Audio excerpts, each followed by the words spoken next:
After we remarried, I started renting out my husband. Whenever his precious first love called him away, I stopped crying. Instead, I started charging him by the hour. It was $100,000 an hour during the day and $200,000 at night. Holiday rates were triple. In just 3 months, my bank account swelled by nearly $20 million.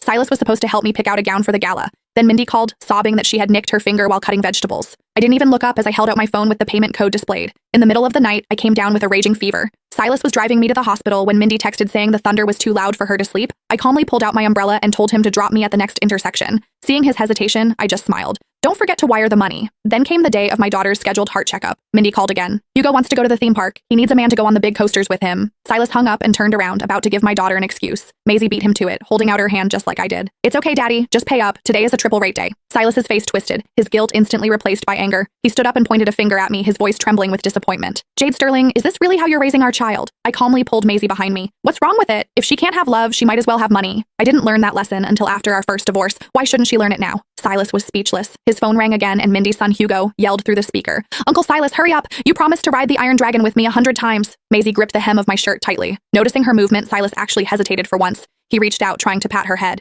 Be a good girl, Maisie. Go to the clinic with Mommy today. Once you're better, Daddy will take you to the park, okay? Maisie ducked away from his hand and blinked her large eyes. It's fine, Daddy. Just give me the money. Silas's face darkened completely. Jade? You and your daughter can keep playing these sick games, he spat as he stormed out. You're both absolutely impossible. The front door slammed shut, vibrating through my very soul. Maisie tugged on my arm and showed me her smartwatch. Mommy, Daddy sent a lot of zeros this time. Is this enough for Maisie's surgery? Looking at her pale face, I fought back my tears and pulled her into a tight hug. It's enough.